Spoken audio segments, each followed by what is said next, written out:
It's high noon. I would say Magic's most iconic card, the Black Lotus. Talk about a fun commander card.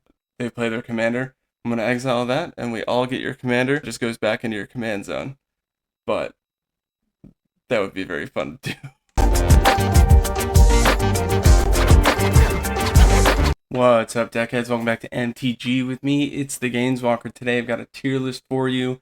Newest Magic set coming out, Outlaws of Thunder Junction. A lot of cool cards in this, plenty of mythics. So I'm just going to hit the obvious first. There is a reprint that I did not see coming. Pretty important card in the game. If you're not familiar, this is in the top 9.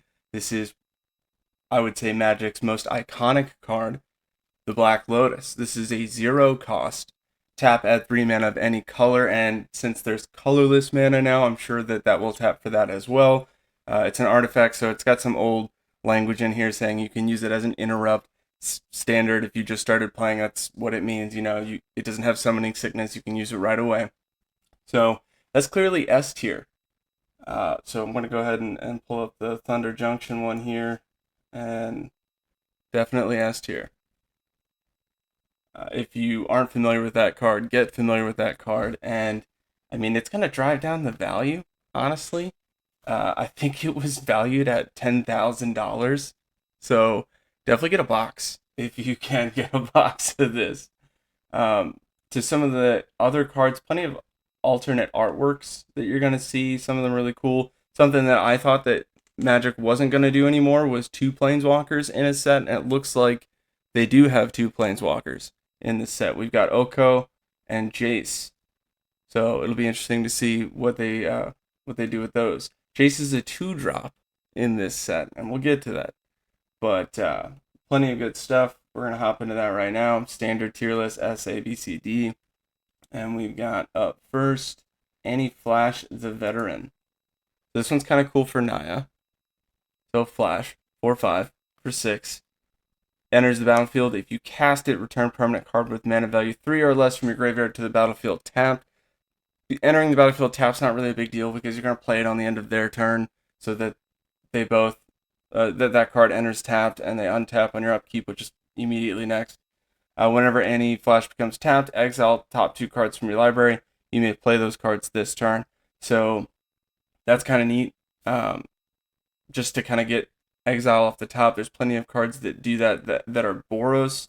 I can't remember her name off the top of my head, but there's a 2-drop Boros card that gives you Thopters that you send across with haste every time you cast a land from exile. I think it's a land or play anything from exile, and that was kind of popular in standard. Though I don't see much of it anymore. It could make a comeback. You don't know. So I'm gonna say B tier, high CMC, not likely to play, especially with the curve that's out now. But I do like the mechanic. Flash is one of my favorite mechanics, so definitely going to be up there. The next one is a new angel, Archangel of Tiths. And I mean, this card, pretty sweet. I want to kind of build a deck that was like almost buildable recently, using Invasion of Gobakhan, using it's like a silence card. I can't quite remember exactly, but basically you're just gonna exile cards, and your opponent can play that, but it costs 2 more. And so this angel does the same thing, more or less. So it's flying for 4, mono white and 1 colorless. As long as Archangel of Tiths is untapped, creatures that attack you or planeswalkers you control, they gotta pay 1/4.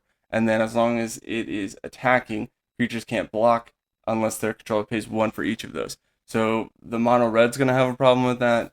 Uh, the Boros Convoke deck that's come out that people are really hype about, which I mean, if one card ruins your strategy, I don't think it's a good build. So you've got the Boros Convoke. All right, it's mainly 1-drops. Same with the mono red burn. Just use Blast Zone. Blast Zone, turn 4, ruins their whole board state, and they just quit. And so I don't like strategies that can be broken that easily, but some of the harder ones, the Selesnya enchantment deck with Blast Zone, you got to get it up to 2. The Golgari create plant tokens that tap for mana, that one's pretty popular. Blast Zone up to 2 gets rid of that whole strategy. And you still have to get Blast Zone, which is only 4 out of the deck. And if you saw my video on odds and probability, that's still kind of hard to count on. But it's still taken down pretty quickly with that one card. So this, I want to say S tier. It's a 3/5 for 4, making it a great blocker. Now, some would say that there's better 4-drops to be played. Personally, I like playing Sarah Paragon, so I probably would be playing that. The Boros Angels deck is probably going to use this just to make it a little bit harder to block and hit them. So we'll see. But this, I want to say S tier, but I'm going to go A tier because it's pretty specific. Can't really put it in a lot of decks. Next one we got.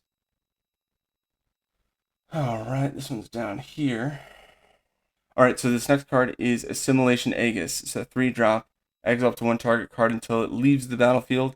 Whenever it becomes attached to a creature for as long as it remains attached to it, that creature becomes a copy card exiled with this. So the benefit then would be it's kind of like a board wipe prevention equipment. So if somebody board wipes, they're going to get rid of the creature, but then the creature that you exiled comes back. So if you got a bunch of ETB effects, this could be useful. It's an interesting card, but with all of the removal and the amount of board wipes that you see, like Esper Control and Azurius use, it'd be kind of interesting to change that mechanic a little bit, see how people respond to it in the meta. I'm going to say C tier, though, because I don't see anybody using it. Next one. It's a mono green card here. Bill Spine Sower. 2-drop, 2/2, landfall. Love landfall. Great card. Or a great mechanic. Whenever land enters the battlefield under control, put a +1/+1 counter on target creature for 5 pumpable. Double the number of +1/+1 counters on each creature you control. This is going to go into the rug deck. Like, guaranteed. Red, blue, green, if you're not familiar. And that's going to be, or Timur, if you prefer those. So this is going to be crazy in that deck because they already have the 3-drop Nissa. They do have a 2-drop that they use with a 4-drop ability that it mills cards when it enters the battlefield, and when you pay the 4 ability, you get to put all land cards from your graveyard back onto the board, onto the battlefield. So it's just really annoying to play because they're just playing themselves for like 10 minutes to see if they can hit you with what is it called? Soul something. Anyway, it's 2 and X. It's going to be red, green, and then whatever, deal X damage at sorcery speed to any target. And because it says any target, they're going to try to treat that like a fireball. And they're going to do what they can to get as much mana as possible. They also use the Virtue of Strength, I think is what it is. And so the Virtue of Strength is anytime you tap a land for mana, I think it taps like 3 times as much. It's ridiculous. And so they're just going to get all this mana out, play Virtue of Strength. If they can't hit you, wait a turn and then hit you the next one. So we're talking about turn 4, 20 damage kind of move. You can counter it. They're going to use... There's a fetch card that you dig 7 deep and pick 2 cards. And so they're going to do that multiple times to try to find that card and hit you with it. So this one's going to be in that. Definitely going to see some play. It's also a plant. So you might see this in the Golgari deck. It'll be interesting to see what kind of deck sees that. I'm going to say A or S. I'm going to go S. You may not think it, but I think it's going to get some serious play. Alright, next, going into the alternate artwork. Some of these cards, they have the regular artwork and they have the alternate. Some of them I went with the alternate just because it looks really cool. We've got Crackle with Power, so this is a reprint. This is one of those, hey, look at the fancy artwork. We're going to try to push more of these kind of cards. 3x to Mountain deals 5 times X damage to each of up to X targets. Pretty crazy. Guess where you're going to see this deck, or see this card? That's right. The same deck that I just talked about, the Tamir burn deck. So that's going to be S tier. Well, A tier, but they're gonna make it an S tier card. All right, next one.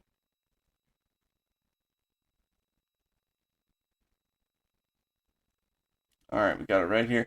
Crime and Punishment. All right, so it's sorcery speed on both of them. The first one is Orzhov and 3 other. Put target creature or enchantment card from an opponent's graveyard onto the battlefield under your control. And the other one is X and Golgari. Destroy each artifact, and creature, and enchantment with value X. So very specific. I like it. I think that that's going to be an interesting card to use. So I'm going to say B tier, but it's pretty specific. High CMC cost, going to be kind of hard to use. And actually, this is the same one, just better artwork. Let's see it. Right underneath. There we go. I kind of like these. There was a dinosaur set that they really started playing with the artworks. And I don't know.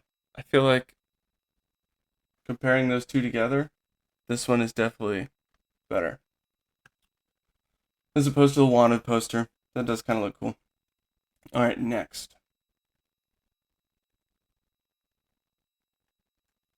This one.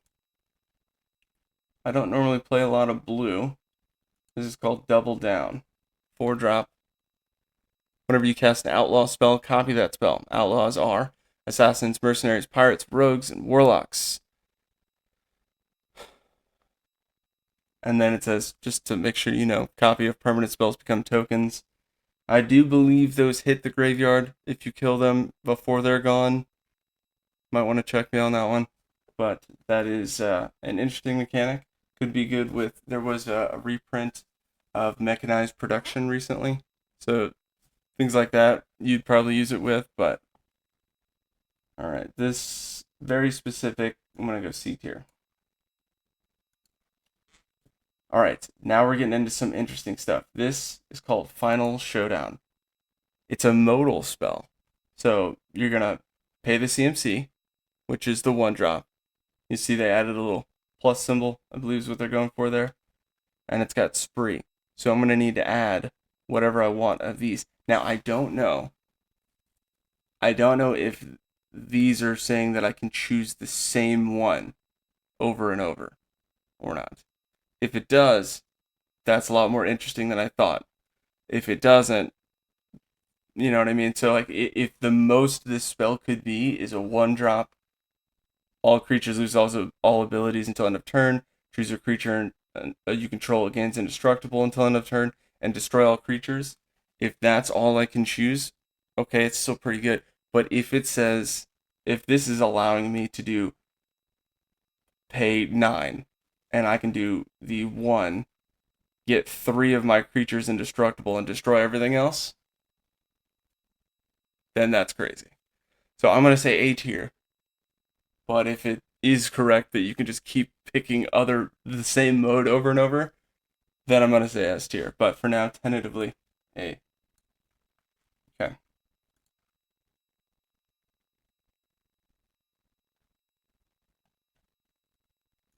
Back down to the Wanted posters.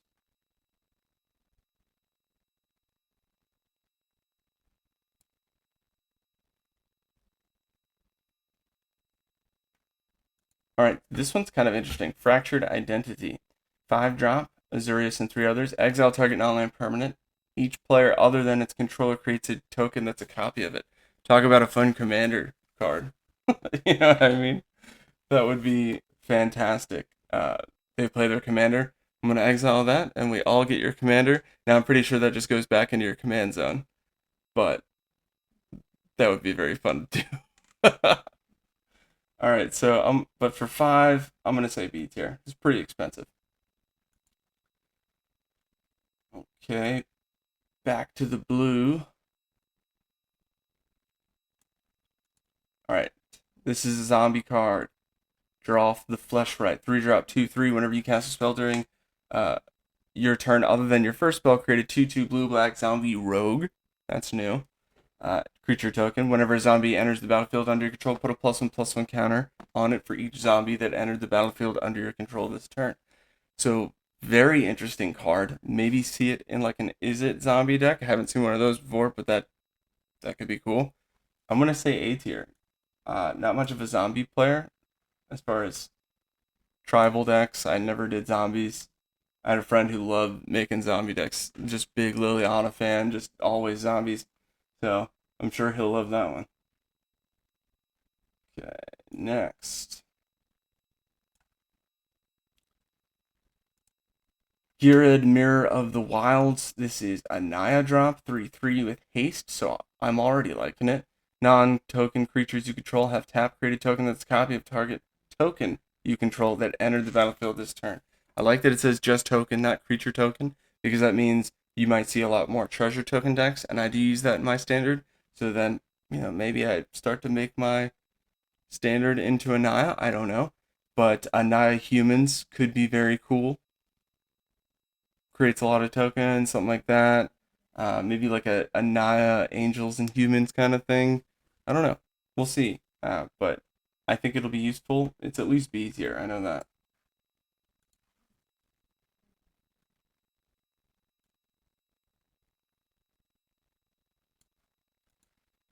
Gissa the Hellraiser. 5-drop, 4/4. Ward 2, pay 2 life. So that's expensive just to target. Skeletons and zombies you control get +1/+1 have menace. Throw that in the zombie card with the zombie card we just talked about. Whenever you commit a crime, create 2 tapped 2/2 blue and black zombie rogue creature tokens. Ability triggers only once each turn. Targeting opponents, anything they control and or cards in their graveyards is a crime. So that's another mechanic you want to get familiar with. It's a 5-drop. I'm gonna say A tier. I'm gonna put it right next to the last one we just talked about. It's probably gonna be used for sure. Gold Vein Hydra. We got Forest and X. It's a 0/0 Vigilance Trample Haste. Gold Vein Hydra enters battlefield with X +1/+1 counters on it. When it dies, create a number of tapped treasure tokens equal to its power. That's awesome. Talk about utility. I'm just gonna throw my mana down and swing. Oh, you destroyed it? Cool. Now I have all that mana to work with. That's gonna be really fun. I think S tier for sure. It's a very interesting set. It's like a cowboy zombie kind of thing that I'm starting to sense here, but I'm hyped for it. Next one is a reprint. This is the Millstone. I think it's called Grinding Stone, but it's milling. Yeah, Grindstone. So we got Grindstone here, and it is a 1-drop, 3-tap. Target player mills 2 cards. If 2 cards that share a color were milled this way, repeat that process. So that can ruin a deck very quickly. Some people are very popular with this card. I don't really like the mills. Like, I just don't like that mechanic. That's just me. But it does work, and when you get it to work, it's very hard to play against. So I'm going to say that is S tier, and it looks like I got a double, so we'll throw that in S tier. All right, now we get to talk about that Jace. So this is mono blue, 2-drop, Jace Reawakened. I don't know how I feel about this exactly. Can't cast a spell during your first, second, or third turns of the game. Those go by pretty quickly, but with a 2-drop Planeswalker or any low-drop Planeswalker, you want to get that out early. +1, draw a card, then discard a card, or you could +1. You may exile a non-land card with mana value 3 or less from your hand. If you do, it becomes plotted. So let's talk about plotted. Plotted is very interesting.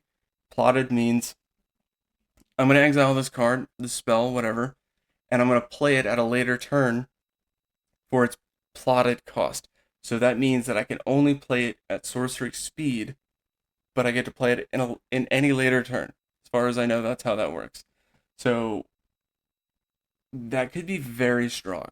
There are some cards. There's one rare. These are all mythics, but I'll talk about it briefly. It's a bird card that says exile a target spell. It gets plotted, right? So if I'm playing like Azurius and I flash in this mono white bird, I exile that spell. They can play it for sorcery speed at a later time. That spell now becomes useless, right? Because they're going to counter a spell at sorcery speed you can't. right? So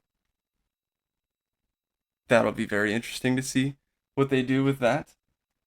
Um, and then the ultimate here, until end of turn, whenever you cast a spell, copy it. You may choose new targets for the copy. Don't know how I feel about that. Now, you could play this with like a Jason Chandra is it deck, which you don't normally see, but just a whole bunch of copies because I think it's a 6-drop Chandra that does the copy spells as part of like just innately, like whenever you play a spell, copy it. So that could be very interesting. We'll see. I know how many Jace fans there are. Chandra's better than Jace, so he's going to be A tier, not S tier. He's never going to be S tier. Get out of here, Jace. All right, next one. This is Kellen the Kid. This is a banned card, 3-drop, 3/3 flying lifelink. Whenever you cast a spell from anywhere other than your hand, you may cast a permanent spell with equal or lesser mana value from your hand without paying its mana cost. If you don't, you may put a land card from your hand onto the battlefield. Pretty crazy. I think that's going to have to be S tier.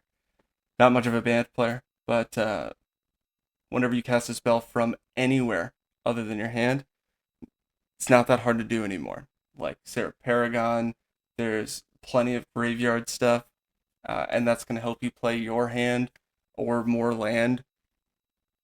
That's pretty good. I'm going to say S tier.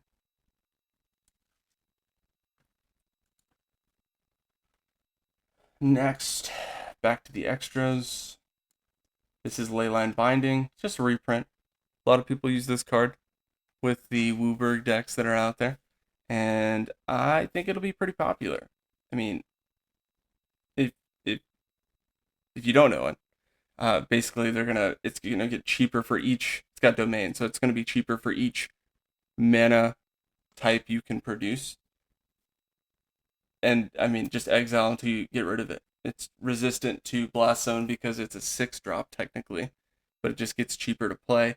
A way you can kind of mess with this is that strategy I talked about earlier, is where you make things cost more. So I'm going to exile that card from your hand. It costs 2 more to cast. Dahlia, non-creature cards cost, I think, 1 more. There are ways to get rid of it. Obviously, Thoughtseize, and they actually put Thoughtseize in here. There's, what is it? Oh man, it's not a surgical extraction, but it's close. And I think it's like a board drop. It just came out. But anyway, it's like a 5-drop. I get to look at your hand graveyard library and just exile the problems.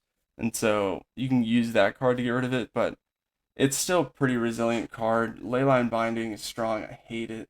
I'm gonna say A tier. I don't think it's S, but it's definitely A tier. And I'm not sure why I have so many doubles here. I think it's because I picked the artworks. All right, next one. Mana Drain, 2-drop, mono blue. Counter target spell at the beginning of your next main phase. Add an amount of colorless mana equal to that spell's mana value. I like it. Maybe if you have like a mono blue artifact deck, you could really see the value out of this. So I'm going to say A tier. But other than that, it's a very specific card. All right, now we're getting into some of the, they call it the big score. Right here. The big score. So this one is Nexus of Becoming. This is a 6-drop. At the beginning of combat on your turn, draw a card, then you may exile an artifact or creature card from your hand. If you do, create a token that's a copy of the exiled card, except it's a 3/3 golem artifact creature in addition to its other types. It's an interesting card. I'm going to say... I hate that it turns it into a 3/3. If it just copied it, that's insane. So I'm going to say A tier. All right, now we're going to Oko. And we got one right here. It's a different artwork, but same thing. This is a 3-drop. +2, create a food token. Oh, I'm sorry, this is a different one. Let me go back. I thought that was the same one. It is not. All right, here's the real Oko 4-drop. I'm going to say 3-drop. Alright, so this is at the beginning of combat on your turn, Oko the ringleader becomes a copy of up to one target creature you control until end of turn, except he has hexproof. Draw 2 cards. If you've committed a crime this turn, discard a card. Otherwise, discard 2. Create a 3/3 green elk for -1, and its -5 is for each other non-land permanent you control, create a token that's a copy of it. Plenty of copies to be had here. I don't feel very strong about copy decks just because you gotta have him out. You gotta keep him alive for that ability, and there's so much removal and so many decks that use early game board state presence like the Boros Convoke or the Mono Red that I don't think you're actually going to be able to use this. So I'm going to say Oko is a B tier.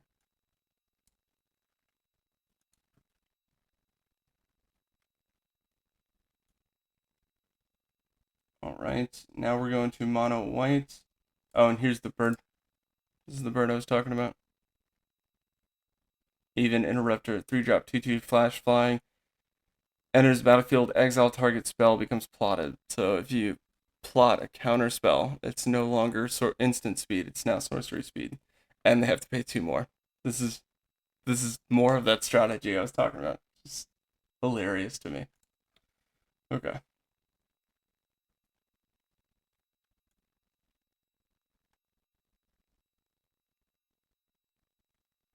Where is the... Oh, this must be one of those extras. Okay, so Oltec Matter Weaver, 3-drop.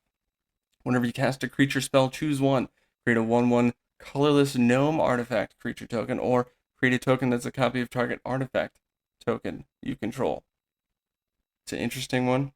More on the tokens and copies. Probably going to be able to use this. I don't play a lot of gnome decks. There is a Boros gnome deck that's crazy. I'm going to say at least A tier, just because I've seen that deck, and it's probably S tier, actually. Whenever you cast a creature spell, choose one. So you can't, it's not pumping them out, not off of ETB effects. I'm going to go A tier. Alright. Next, we've got a Rhino. This is Railway Brawler. 5-drop. Reach, trample, 5/5. So already that's amazing. Whenever another creature enters the battlefield under your control, put X +1/+1 counters on it, where X is its power. So friggin' good. And you could plot it for 4. So if you're not sure you're going to draw your 5th mana, just plot it. And play it on turn 5 anyway. That's pretty strong. Rhino Warrior. So, Warriors. Is there a warrior? I don't think there is a warrior deck out right now, but there is a 4-drop Boros card that anytime you swing with a warrior, you get another combat phase. That would be interesting. Something like that. Some Naya action. I'm going to say A or S. Whenever another creature enters the battlefield under your control, put X +1/+1 counters on where X is his power. I'm going to say S tier. If you can get it out. I mean, it's going to be tough, but...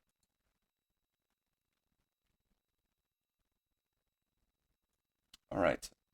We've got Rakdos.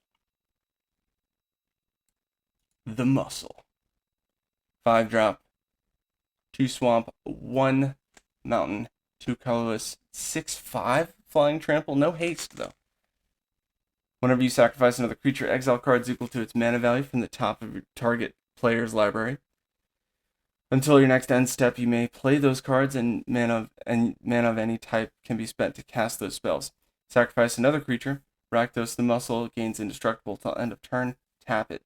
Activate only once each turn.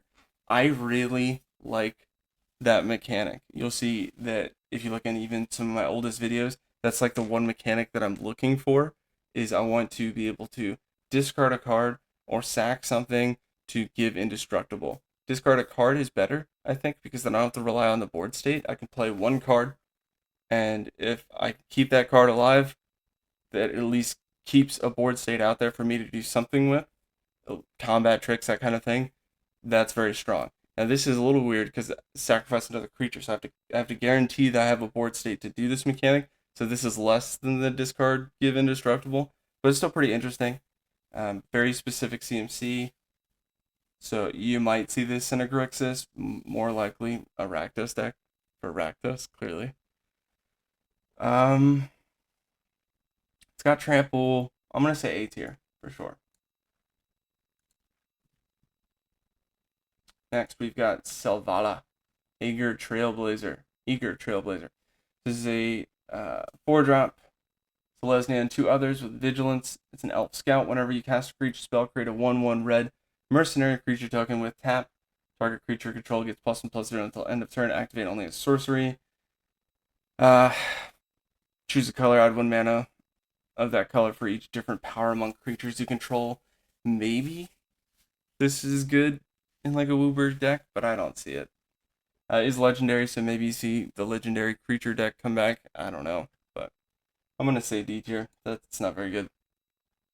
And honestly, this next card here is insane. If we were to talk about value of cards and how some cards get crazy value, sort of Wealth and Power right here. And they've got the alternate artwork. Let's look at that.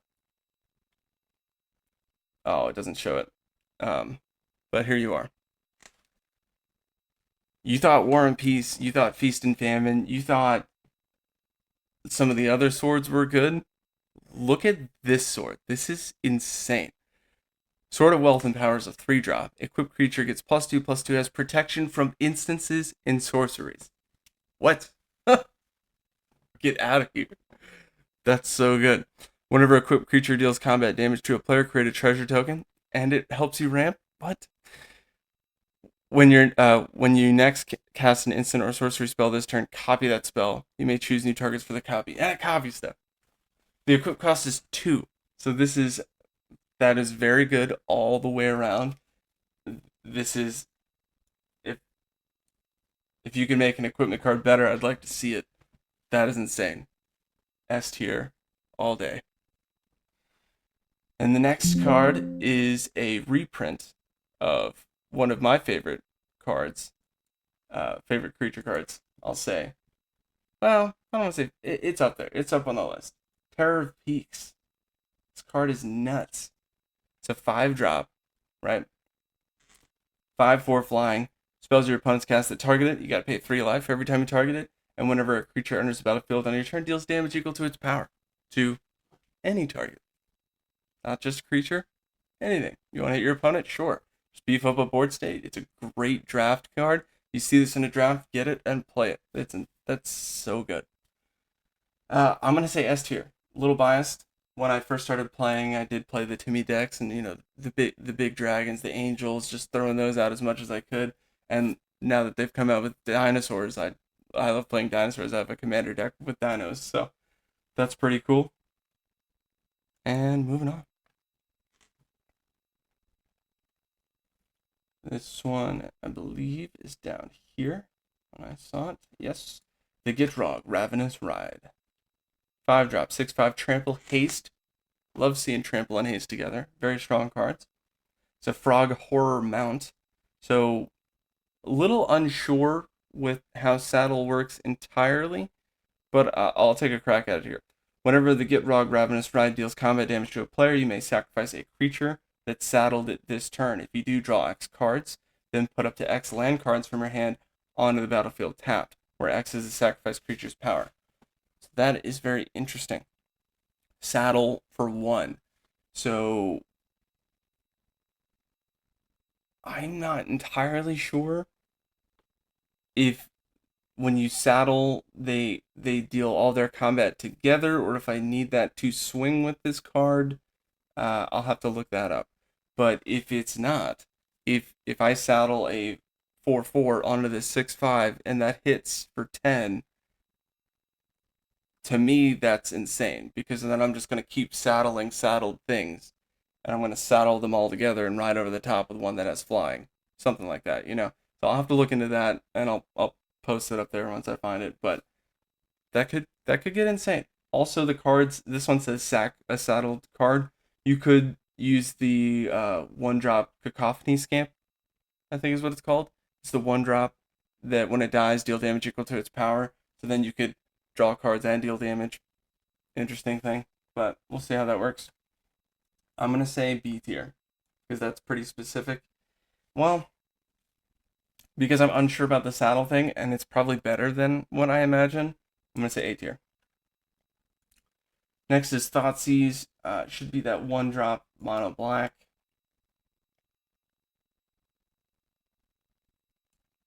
Yeah. 1-drop mono black. Target player reveals their hand. You choose an on-land card from it. That player discards a card and they lose 2 life. So it's not exile, but it is still pretty good. Thoughtseize. I want to say it's a staple in many decks that have been out. So I'm going to say A tier, but that artwork looks pretty sweet. So we're going to throw it in S tier. Next one is, if you play MTGA, you'll see this guy is one of the companions you can have. Not the avatar, but the little companion while you're playing. It's hilarious. This is Tiny Bones, the pickpocket. 1-drop, 1/1 death touch. Whenever it deals combat damage to a player, you may cast target non-land permanent card from that player's graveyard, and mana of any type can be spent to cast it. I like that it gives you the value of using your opponent's graveyard because there's so much of that in standard right now. It's kind of annoying, but very cool. Mechanic, I'm going to say A tier. And the artwork is hilarious. Little skeleton running across piano. Alright, now we're going back into the big score. Some of these insane cards. Torpor Orb. A hard one to say. 2-drop. Creatures entering the battlefield don't cause abilities to trigger. I believe this is a reprint. I believe this has been around. So that's insane. Especially with all the ETB stuff that we have. Great sideboard card to have right here. I think people are going to start to use that because there's so much of that going on. It's not like insanely good, but we'll throw a B tier. All right, we got another one here. Transmutation Font, 5-drop. Tap, create your choice of a blood token, clue token, or a food token. 3-tap, sacrifice 3 artifact tokens with different names, so it helps it do its own ability. Search your library for an artifact card, put it on the battlefield, then shuffle, activate only as a sorcery. You can get those other artifacts in other ways by the time you get to turn 5. So this is kind of like a turn 5 pull an artifact out kind of thing. Well, you might be able to have enough ramp by turn 5 to do that and have 3 to tap it. But by turn 6, you could easily do that.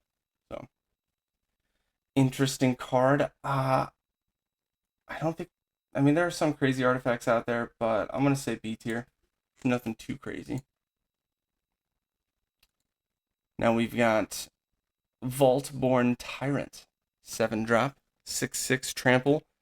Whenever a Vaultborn Tyrant or another creature with power 4 or greater enters the battlefield under your control, you gain 3 life and draw a card. When it dies, if it's not a token, create a token that's a copy of it, except it's an artifact in addition to other types. I like it. It's got resilience. It's got draw, life gain. For a 7-drop, 6/6 trample, I want to say A tier. A lot of really great mythics in this set.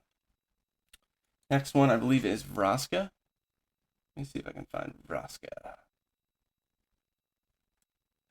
The Silencer, 3-drop, 3/3 death touch. Whenever a non-token creature an opponent controls dies, you may pay 1 if you do return that card to the battlefield tapped under your control. It's a treasure artifact with tap, sack it, add 1 mana of any color, and it loses all of the card types. So I do like that because it's kind of like the Vraska Planeswalker does that. That's one of the abilities. And I just like that you're pulling it from the graveyard because graveyard is huge in a lot of decks. So to be able to just pull a card out of the graveyard for 1 and go ahead and make it a treasure token to give yourself ramp, that's huge. I feel like you're going to see that in a lot of decks. This is S tier. Now, this next group of cards, that's a lot of mythics, okay? Some of those were the big score. I'm not sure if they all will be standard legal. I suspect they will be.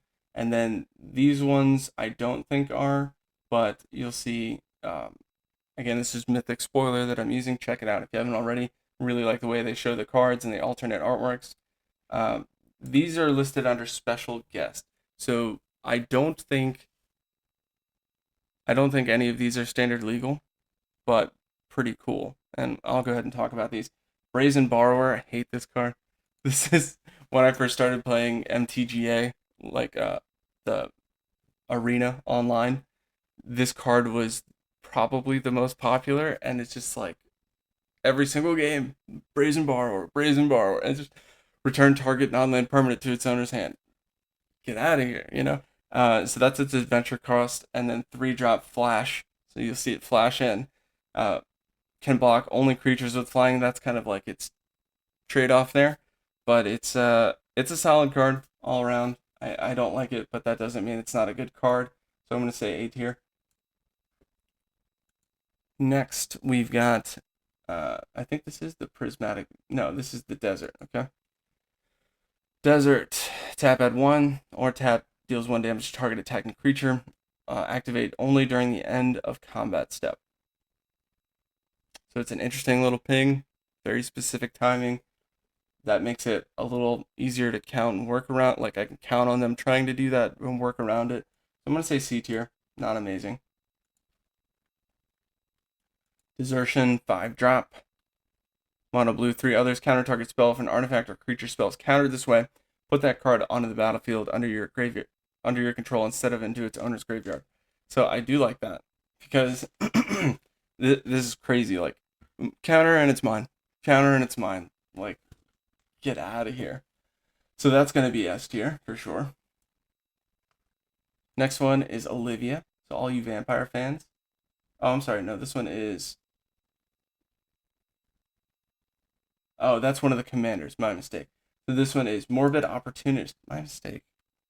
3-drop, 1/3. Whenever one or more other creatures die, draw a card. This ability only triggers once a turn. I like it because it's a low cost, right? 3 CMC is not bad. 1/3 can block a couple things, and whenever something dies, either you sack it. Your mono black typically sacks a creature or destroys others. You get to draw a card. Happens once a turn. Cool. Destroy on their turn. Draw on my turn, on their turn, on my turn. You see the value there? Like, that's pretty strong. I'm going to say A tier. Actually, S tier.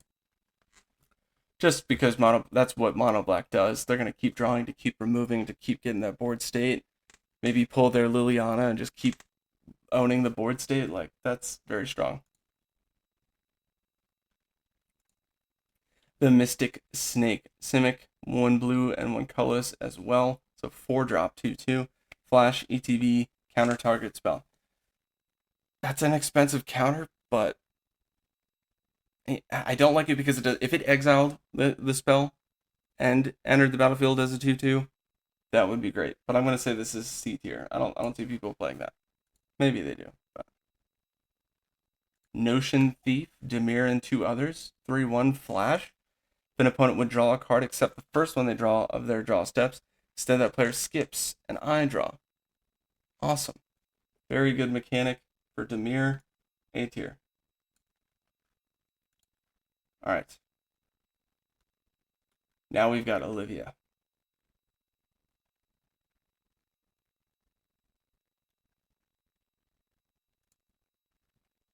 Alright, Olivia.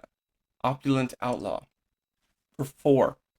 3/3 flying lifelink. Whenever one or more outlaws you control deal combat damage to a player, create a treasure token. I like it.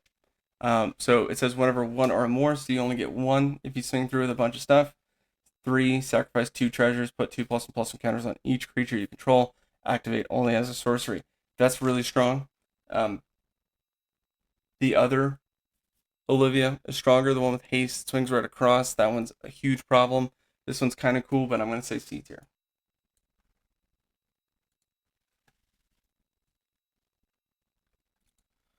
Next, we've got Port Razor, 5-drop, 4/4. Deals combat damage to a player. Untap each creature you control. After this phase, there's an additional combat phase. So the mole god, throw that with this, and now you've got a really big problem. Anything with extra combat phase is going to make that card go nuts. Can't attack a player. It is already attacked this turn. So I'd say even more interesting with Commander, because it's like, I'm going to swing at you, and then I'm going to swing at you, and I'm going to swing at you. Piss everyone off all at once. Terrible strategy, but, maybe it'll work for you. D tier. It's a very expensive card for additional combat, which is why I'm putting it in D tier. And a 5-drop 4/4, I'm just not seeing the value. Alright, Prismatic Vista. This one's interesting. So it's like a Terramorphic Expanse, except you gotta pay one more life. Tap, sacrifice it.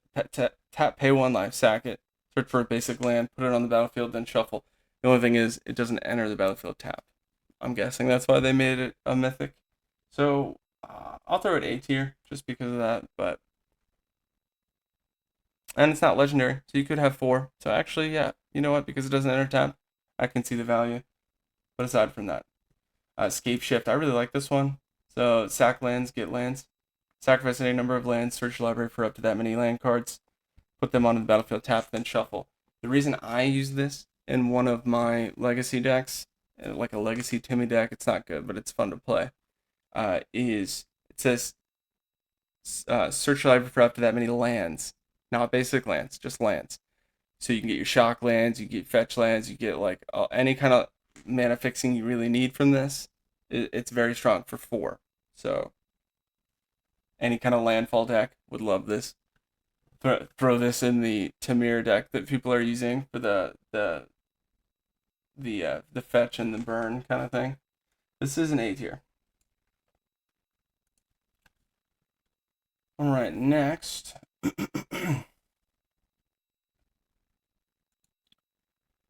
Stella Lee, wild card. This is an Is It One Other 3-drop 2/4.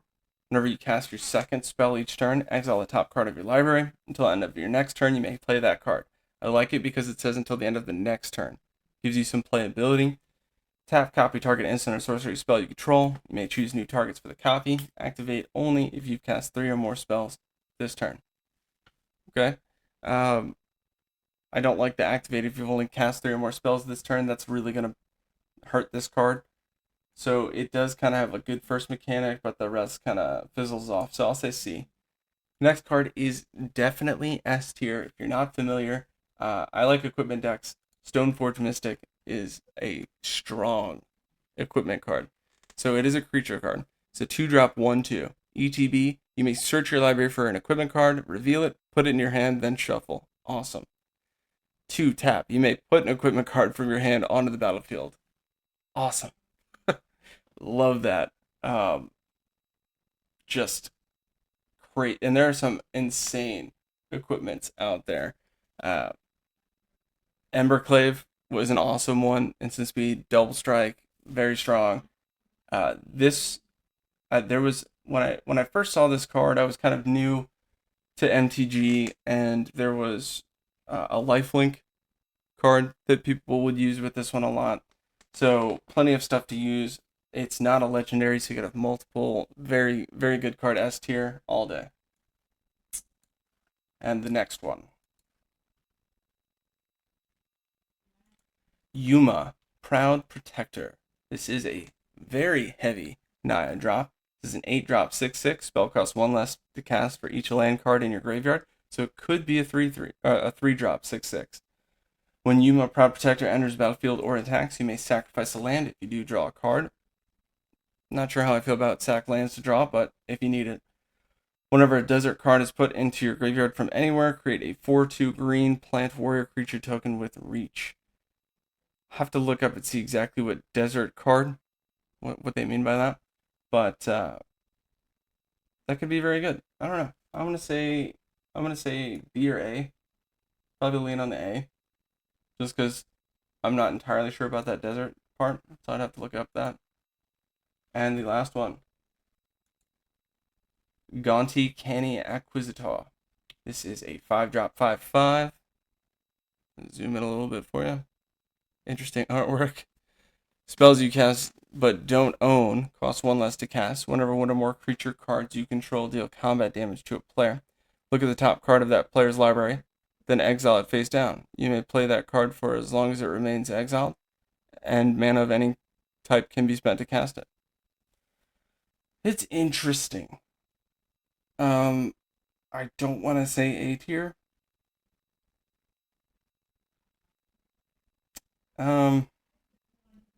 I like that whenever you deal damage, you're going to exile off the top. So I'll say A tier. That is a very long tier list. Lots of mythics to talk about. I hope you enjoyed it. I do appreciate you. Don't forget to like and subscribe if you can. It really does help the channel. And as always, until next time, Duckheads, keep it easy.